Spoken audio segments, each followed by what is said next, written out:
So we're going to Dayton first, and then we're going to El Paso, and we'll be meeting with first responders, law enforcement, some of the victims, and paying my respects and regards. I'll be going with the First Lady, and it's a terrific opportunity really to congratulate some of the police and law enforcement. The job they've done was incredible, really incredible.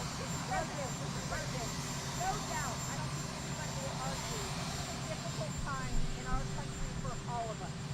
So, from your heart, from your mind, what do you say to your critics that believe it's your rhetoric that is emboldening white nationalists and inspiring this anger? So my critics are political people. They're trying to make points.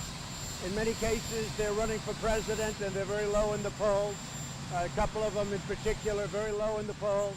If you look at Dayton, that was the person that supported, I guess you would say, Bernie Sanders, I understood.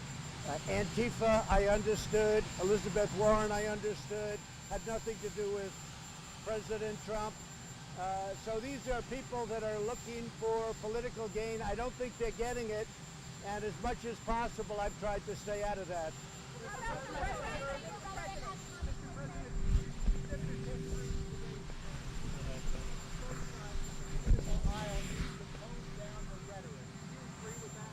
Well, I do agree, but I think we have toned it down. We've been getting hit left and right from everybody.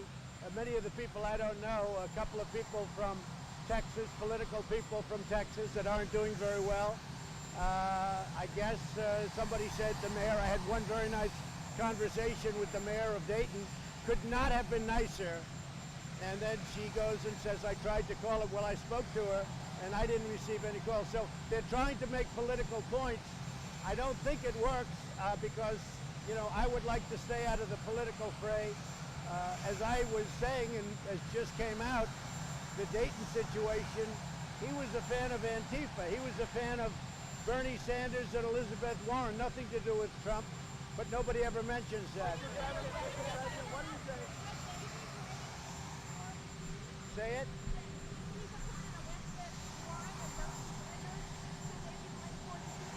No, I don't blame Elizabeth Warren, and I don't blame Bernie Sanders in the case of Ohio, and I don't blame anybody. I blame, these are sick people. These are people that are really mentally ill, mentally disturbed. It's a mental problem, and we're going to be meeting with members of Congress.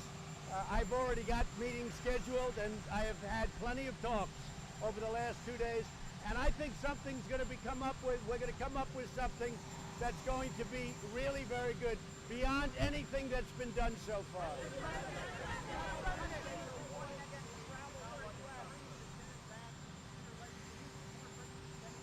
Well, we're going to see where we are. We're dealing with leadership right now. And you know, you have two sides that are very different on this issue. And let's say all good people, but two sides that are very different. If we get close, I will bring them back. But it has to be, you know, we have to see where we are with leadership. Normally, this has been really a decision. Congress gets together and they try and do something. But if you look over the last 30 years, not a lot has been done.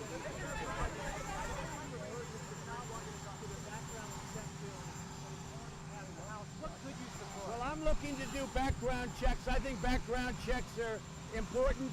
I don't want to put guns into the hands of mentally unstable people or people with rage or hate, sick people. I don't want to, I'm all in favor of it.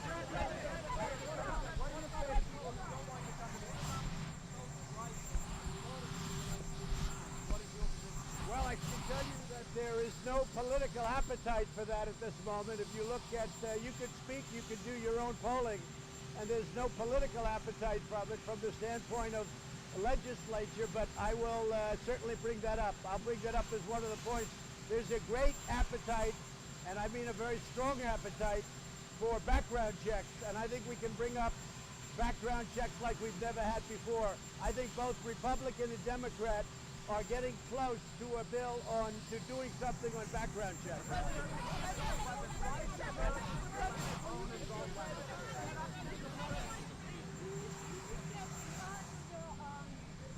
Between the U.S. and South Korea and Japan, Korea and I have made a deal. They've agreed to pay a lot more money toward the United States. As you know, we've got 32,000 soldiers on South Korean soil, and we've been helping them for about 82 years, and we get nothing. We get virtually nothing. And South Korea and I have made a deal where they're paying a lot more money, and they're going to pay a lot more money, and the relationship is a very good one.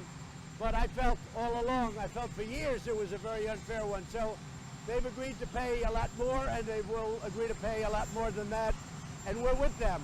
We're with them.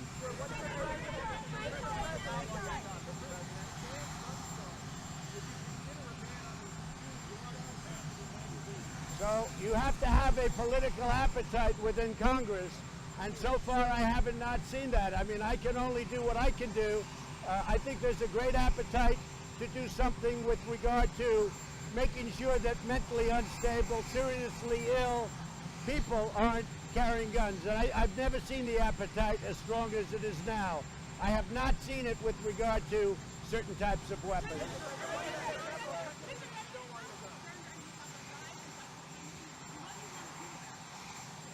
I am concerned about the rise of any group of hate. I don't like it. Any group of hate. I am, whether it's white supremacy, whether it's any other kind of supremacy, whether it's Antifa, whether it's any group of hate, I am very concerned about it, and I'll do something about it.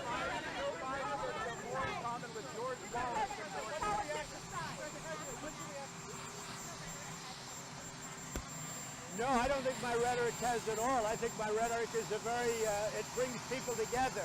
Our country is doing incredibly well. China is not doing well. If you look at the trade situation, China just admitted yesterday that they've been a currency manipulator. First time they've ever been called out. Companies are moving out of China by the thousands, and our country is doing very well. We're going to see how it all works out. Somebody had to do this with China because they were taking hundreds of billions of dollars a year out of the United States, and somebody had to make a stand. No, I think our country is doing really well.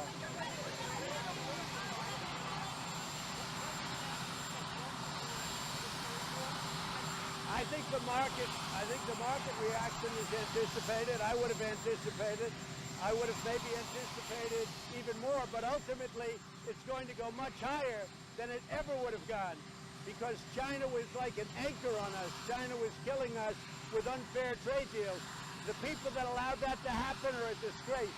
China, what they were doing to us for years and years, taking hundreds of billions of dollars out, stealing intellectual property, targeting our farmers, all of that's ending, and they understand that.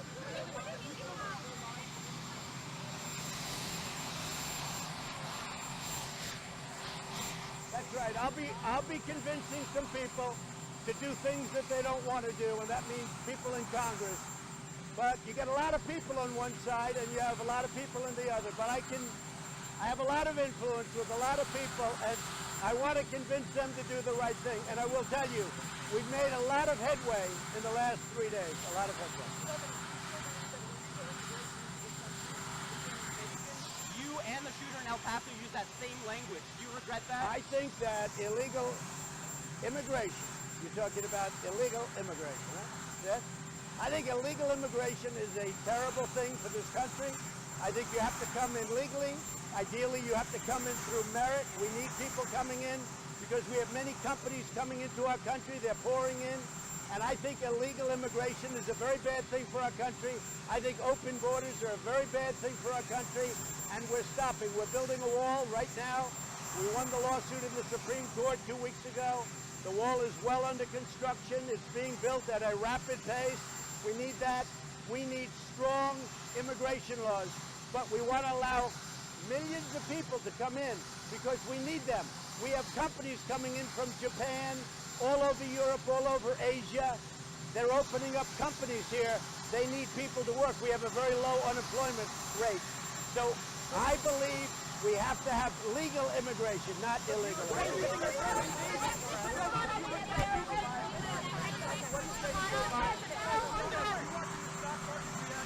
I am. I think the market reaction is to be expected. I might have expected even more. At some point, as I just said, we have to take on China. They've been taking, look, they've been taking us to the cleaners for 25 years. This should have been done long before me as the president. You know the story better than anybody. You know it better than I do, frankly. Hundreds of billions of dollars a year taken out of our country, stealing intellectual property. And you know what? We right now, we're sitting on top. We have money pouring in. We have powerful companies, strong companies. China's losing so many, they're losing thousands and thousands of companies are leaving China now because of the tariffs. And we're in a very good position as to whether or not a deal will be made. I will tell you this, China would like to make a deal very badly. Joe Biden says you have more in common with George Wallace than George Washington. Well, you know, Joe is a pretty incompetent guy. I've watched his interviews. I've watched what he said and how he said it. And I wouldn't have rated him very high in the first place. But Joe Biden has truly lost his fastball, that I can tell you. Thank you. Mr. President, why should Americans be allowed to buy assault weapons, sir? Mr. President, you believe what he's saying